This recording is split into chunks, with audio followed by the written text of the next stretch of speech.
Hi. My parents are both lawyers. My mother's a law professor, my father's an attorney, my brother's a lawyer as well. It was a legal family, and we did discuss law at the dinner table a lot. As a baseline, I think that totally informed my interest in criminal justice. I watch too much crime stuff. Dude. And especially documentaries like the Paradise Lost trilogy that I found when I was younger, that really had a big influence. The way criminal justice stories are told in films and books just struck a chord with me in a big way. To care about the last and the least was a big thing we were raised with. I don't think there's any question that people who fall victim to the criminal justice system are often quite forgotten by people.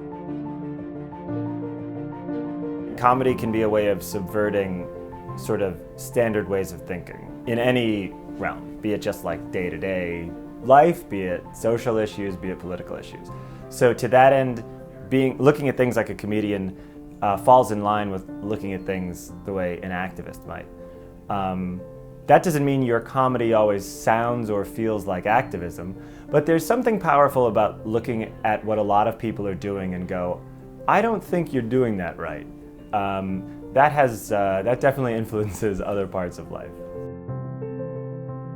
My wife Anna Marie and I have loved being ambassadors for the Innocence Project, and it's a real coming together of a lot of things that we care about. I remember being a teenager watching some MTV Awards show, and Matt Stone and Trey Parker from South Park said "Free the West Memphis 3" into the microphone, and I had no idea what it meant. I remember going to the computer and looking it up and reading about their case. This must have been in the mid to late 90s when they were first incarcerated. I never forgot about it. I couldn't believe it was happening when I was a kid. I couldn't believe after 10 years that they were still in prison. Bizarrely, it just never left my mind. I remember being years later at my desk at Saturday Night Live. It was a Friday night, I was eating dinner, I was gonna be there till about 1 a.m. or so, and I saw that the West Memphis 3 took the Alford plea and were released immediately. And I got so emotional, and then I had to run into a meeting, but I got so emotional just thinking about, one, that it had been 18 years, and two, just thinking about the first time I heard about their case and how long ago that felt for me, and to imagine how long ago that felt for them was like intolerable.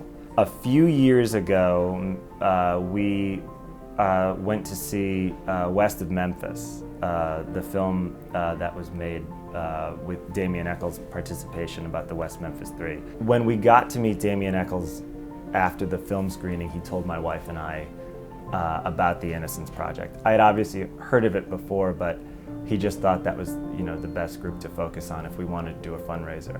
And we did later that year. Well, happy 25th anniversary, first of all.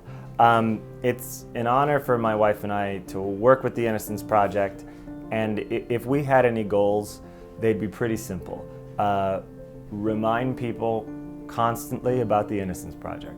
People do care. The other goal we would have is to be blunt, raise as much money as possible for the Innocence Project. We're in an extremely fortunate situation where we can do comedy shows and do things that are totally fun and rewarding, but a little frivolous. And if that in any way can help contribute to the Innocence Project, we're going to do it.